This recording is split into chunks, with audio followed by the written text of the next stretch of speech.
fashion. Is it envelopes or envelopes? Envelopes. Now you guys don't know either. I love it. Amazing energy. Appreciate them doing that. We're going to bring our next speaker right away. Our next speaker sold $360,000 her very first year in the insurance business. She's one of the top trainers in the industry today.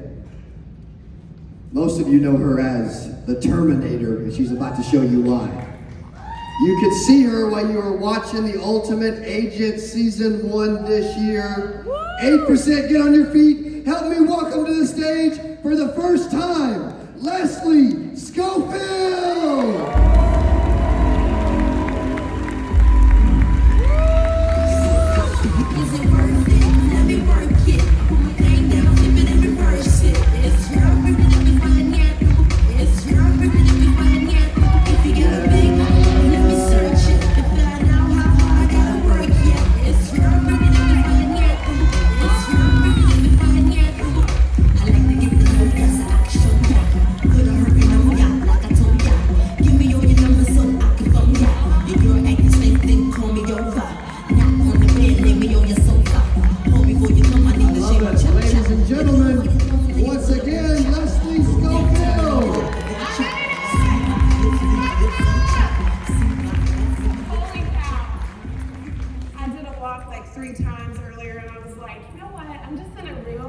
With people I cannot see.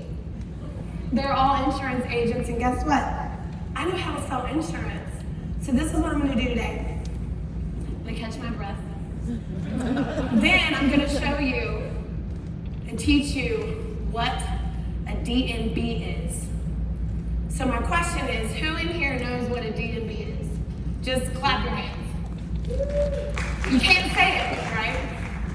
I'm gonna show you how not to be a DNB. Here's how you do it. This looks like the wrong slide. Maybe. Okay, I'll just tell the story real quick. So, Ultimate Agent, right? Ultimate UFC. Who watches UFC? Who knows who Ronda Rousey is? Guess what? She had a winning streak. She beat up everybody in the first round, armbar to the ground. She's a wrestler. Right? And then guess what? One day she lost. One day she lost. Does anybody know who beat her? Okay, but I'm not talking about Holly. Holly's the one that took her out of the game. I'm talking about Misha Tate. Misha Tate lost to Ronda Rousey and then went back and fought her a second time and beat her tail. Yep. Okay? Ronda came out with a t-shirt that said, "Don't be a DNB." And then she got beat by Holly Holm, and she got out of the UFC. She went into the movie business, or wrestling, or whatever. She's a nobody anymore, right? But guess what Misha Tate did? She had a baby, and she just got back in the gym, got all trimmed back up, got all trained back up, and she's still in the UFC. So who's the DNB now? You guys have to understand, I'm gonna give you 3 points, because what I wanna do is make sure that you're successful in this business. You cannot be successful in this business if you get out of the business.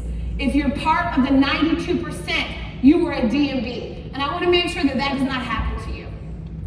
All right? Is that okay? Yes. Wonderful.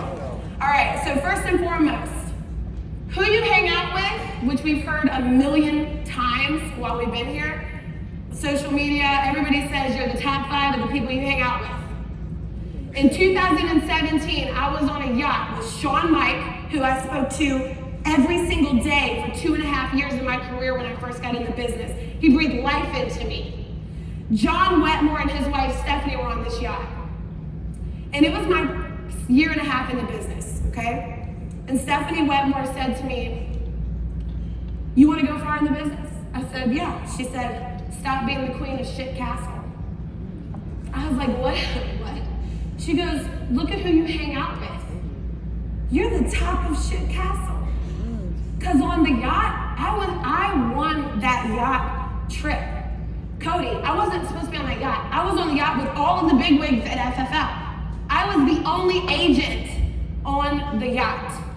And Stephanie Wetmore said to me, stop being the queen of shit castle. And that stuck with me, and every time I see her now, I hug her, and I'm just like, you have no idea, you changed my life, total girl crush, babe. Don't hang out with people that make less money than you, okay? How can you do that? Where's Nate Offord? Is he even in here? Right here. Guess what, Nate? I bought your biggest freaking package yesterday, and I'm going to SWAT. Period. Guess what else I did? I'm a freaking power player. You are who you hang out with, and for the next 12 months, I promised myself I was going to do everything that I could to be around people that make so much more money than me that there is no way I could possibly be in the situation I'm in right now, and I'm on 8% stage.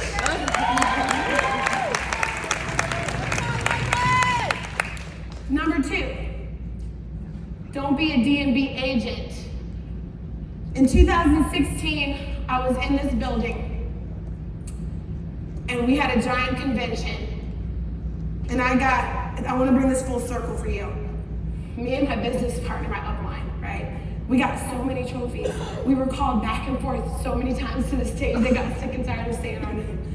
Oh my gosh, it was great. We had to go across this little hall over here into the store, get a suitcase, and mail all of our stuff back home. That's how much stuff we collected that year for the production we did. I think we did like 20 million in annuities. I did $368,000 that year. 9 months pregnant. It was amazing. But I did it, and one of my trophies was #outwork, okay? You can't be an 8%er agent if you're not working. Work is the name of the game. I was booking 25 to 30 appointments every single week. Now, I'm a field agent. I do telesales every other week, and I run in the field every other week, so that's how I am now because I had that baby back then, right? He's now 5.5. So, if you cannot get that many people on the phone, if you're a field agent, you need to be putting in 25 door knocks a day. Nate taught me something on The Ultimate Agent. I was sitting on my couch watching episode 4 or 5, and I'm like, what's a 10 over 10 over 10 over 10? I don't know what that is. I'm like, are you booking like 1 an hour? And he's like 3 every single hour. We did that. You book, if one sounds funny on the phone, double book it. Nate would tell you to triple book it. Because you know what? Love the one you're with. You're gonna sell it. Love the one you're with. Remember that. Don't worry about what your next appointment is. Don't worry about them. Worry about who you're with right then and there. That's how you're gonna be a DNB, a non-DNB agent, okay? 25 door knocks a day if you don't have appointments. This is really hard for a lot of agents to grasp, okay? How awkward is it to like knock on a stranger's door and they don't know you're coming? That's why a lot of you don't door knock. You're scared to death. Talk to Amanda. Does anybody here remember Amanda? Hello? She just won the show. Hello? She won the show. She said, Leslie, I've never done anything but mortgage protection and I've never door knocked shit in my life. And I'm like, where's Galen? She's the queen of the bundle, I'm the queen of the door knock. Okay? You know why? Because they have to say no to my freaking face. My face.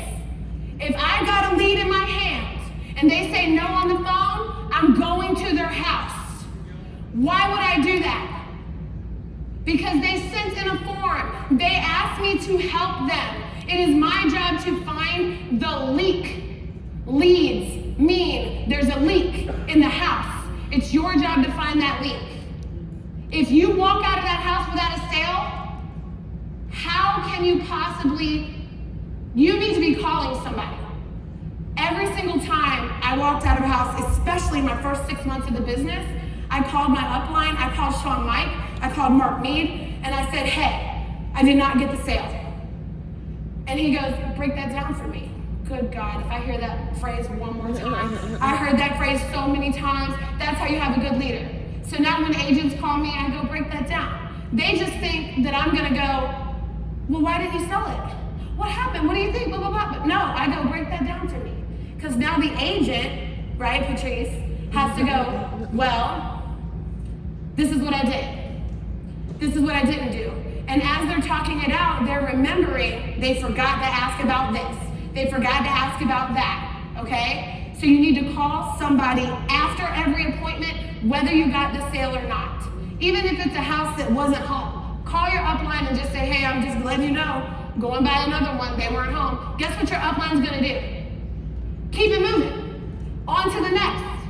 Keep it going. We do 100 door knocks in a week. Why not? Sometimes I don't like dialing, and I would just rather go by people's houses because what are they gonna do? Are they gonna say no to me? Amanda? Are they gonna say no to me? No. They can't say no to me. It's so much harder for somebody to say no when you're like right in their face, right in their front door. Okay, number 3, don't let your client be a DNB. Good God. I have to tell you this story. I have an agent by the name of Emily. It was her very first ride along with me. Now, she has some background in booking appointments, so she actually booked this appointment. This is a sad story. She actually booked this appointment.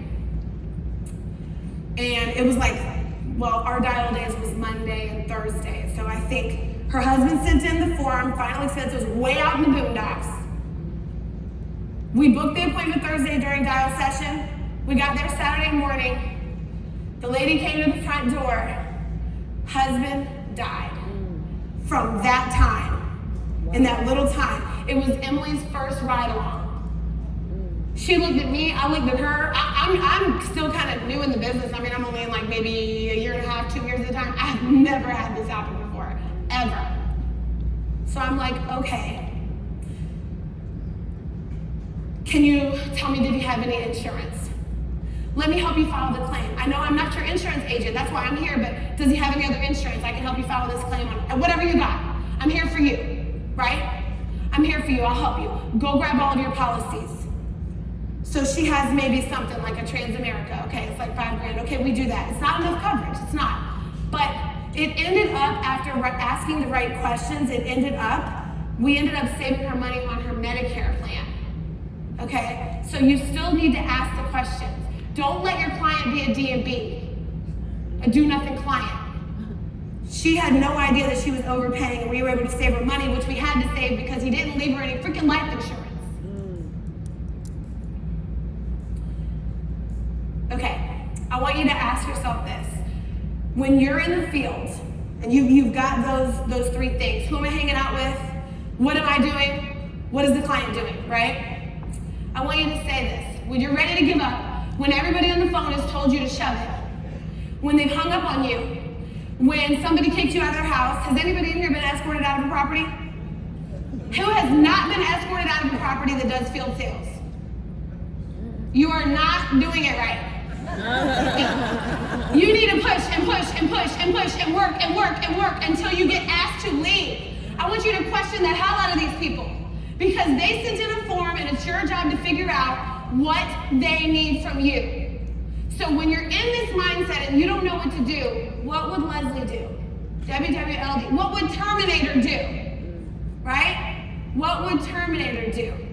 When you want to stop dialing but you keep getting told no and hung up on. You're door knocking and people telling you F off. You hate it. It's hot. It's 105 degrees outside. And it seems like nobody wants you in their house. This is how you grow. When you stop hiring because your roll-up debt is going up the wazoo, okay? When you're coaching on the ultimate agent and you get a phone call when you're in the freaking car with Amanda that your brother-in-law and your niece died, what do you do? That happened to me while I was with Amanda in the car. And guess what I did? I told Cody. Game face. He said, what do you want to do? I said, nothing. I'm here to serve. And you know what? The funeral ain't going to be for a few days anyway. Okay? Cassidy, can you please get me a flight out? Please work on that for me. Amanda, it's game time. Let's go. And that's what we did.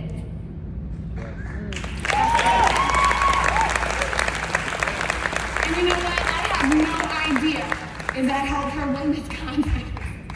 But I wanted to serve at a level that pushed me so much in my own. sitting on the bed with Patrice, getting in front of Moon and hearing her dial and telling her, you are not a telemarketer. You have to tell them your name is Moon. They're gonna think that you're freaking out. Like, who is named Moon, right? It's not gonna make sense, okay? We're gonna go through this. Johnny, beast on the phone. I gave him a script, he repeated it back, that was it. Like, hello, photographic memory, insanity, amazing. So, do you wanna get knocked around like Rhonda and Misha Tate? They beat the heck out of each other. One left the UFC after that. The other one did not. The other one had a baby, got back in shape, went back to training camp, and got in the freaking octagon. You need to join the Power Players, right, Cody? Yep. You have to join Power Players. You need to go to SWAT. You need to buy the biggest SWAT ticket that they freaking offer. You need to go buy a bag from Jesse outside Execulux. You need to look like a freaking professional, okay? You need to go buy Rockwood coffee, because that's why I like this right now. Leaders are made right here at conventions. 8% Nation. Thank you so much.